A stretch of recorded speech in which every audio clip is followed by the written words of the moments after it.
This is a short lesson where I cover a few more small topics that I believe are relevant to this course, and they are asserts and audits. And I really just want you to be aware of these tools as they might be something you want to use in your work. So now asserts. In a software assert, you state a condition that should be true, like the value of a variable. Here we're saying that pointer underscore var is not equal to null. Now, traditionally, in Unix, which is where I think asserts originated, a failed assert caused the process to abort. And now that's a pretty drastic action. Uh, in projects I've worked on, generally you have your own assert macros, and you might have several with different failure actions.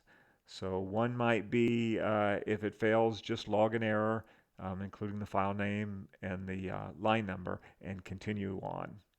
Another is to generate a function return statement with a return error code specified in the macro. So if the assert fails, you do a return and you let the caller deal with the failure code.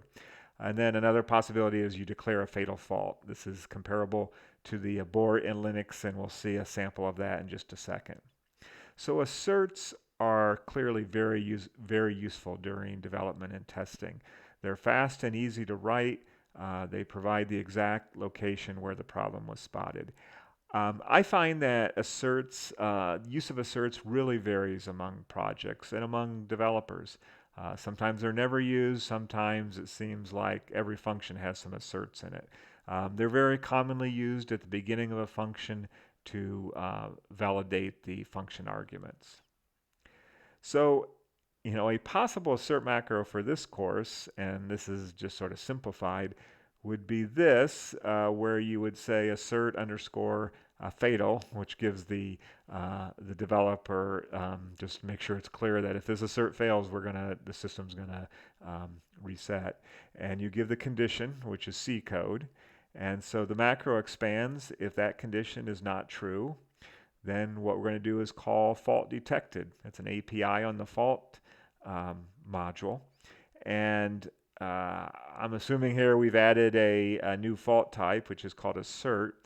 And then there's a parameter we can pass. It's just a uint 32. And I thought maybe there would be something like a file ID. You shift that over by 16 bits and then add the line number to it. This is a predefined macro. And this function will never return, this fault detected will never return, but you'll get a complete fault report on it. As I mentioned, I think everyone agrees that asserts are great for development and testing. But when it comes to production or release builds, it is not so clear-cut. Traditionally, for production or release builds, the assert macros don't do anything. In other words, they're nulled out. No code is generated due to those macros. The idea being that the assert code has served its purpose. And so we can save some time and space by compiling them out. So should this be done, or should the asserts be left active, just like in debug builds? There are a lot of opinions on this subject. So my view is that it depends a lot on your product and the nature of the application. So for safety critical application, use of asserts in production builds might be fully justified. The argument being anything out of the ordinary might be reason to go to a fail-safe state. And also something that seems minor might be the symptom of a more serious problem. If you haven't seen it in testing and you're seeing it in the field, that should get you thinking.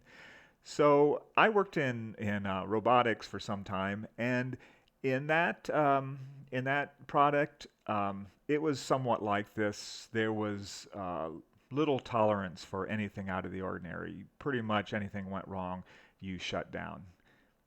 So for applications where safety is not an issue, use of asserts might be inappropriate. So it might be that you just need to do more sophisticated error handling. You shouldn't be depending on asserts for that. The assert is a pretty primitive tool. It's pretty black and white. So the idea is you want to avoid unnecessary recovery actions, as that's going to hurt your availability, and it's just doesn't help the perception of your product. So I once worked in a very complex communication product that used lots of asserts. It was part of the development culture.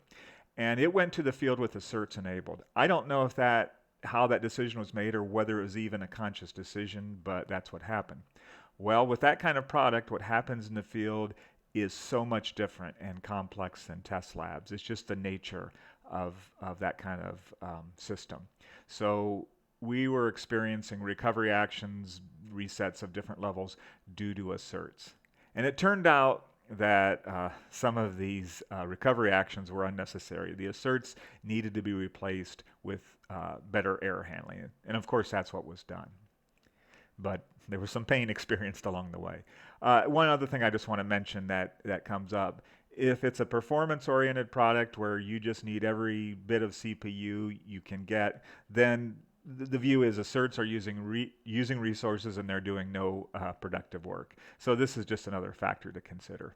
So in summary, asserts are a great tool, but when it comes to production builds, you need to think about some of these things. So now audits. Audits refer to software that checks the integrity of the system, doing things like checking critical data structures in memory for things like valid values, pointers, indices, not necessarily an exhaustive check, but just things that would be a big problem if they occurred. Another thing is comparing the configuration data that's being used in working memory versus the configuration database. If they mismatch, you got a problem. Another thing is checking resources such as heap, work queues, looking for orphan nodes in a tree structure, for example. And another big one, if you have file systems, is how much space do you have left in the file system?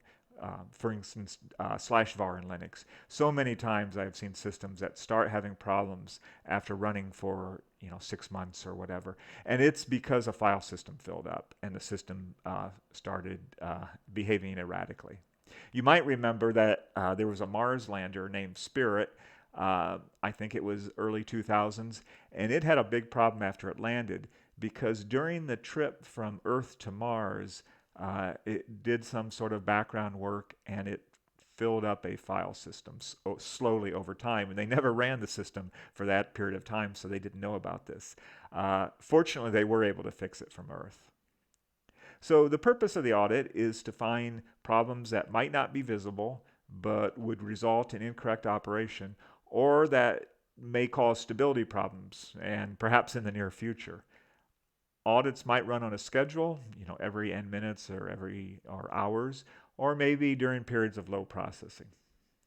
Audits can be correcting, meaning they detect and they fix the problem on the fly. And some things you could imagine being auto-correcting would be cleaning up a file system, maybe correcting configuration settings in working memory and making sure they agree with what's in the configuration database. Now, you have to be careful with correcting audits because sometimes it's not so simple just changing things in memory. You just have to think about it. So a failed audit can lead to different kinds of actions. One is maybe it's as simple as just logging an error or warning and going on. And this would especially be the case for correcting audits. If the system has the concept of alarms, you might want to set an alarm to have the operator of it check and see what's going on. Now, if the system is, if the audit uncovers something serious and the system is in big trouble, you might declare a fault and go through an automatic recovery, which is possibly a full reset. Obviously, you don't want audits that are trigger happy. Because this is being done automatically, you just have to be very cautious. You don't want to get in a case where you're constantly resetting. So in our software architecture, your audit could invoke the fault module, that API that declares a fault. This is sort of like I showed for an assert in the previous slide. So this is the end of the lesson, and it is the last lesson in the course on reliability, availability, and maintainability. As I said at the start, I find this a fun topic, and I hope you found it useful. Thanks for watching.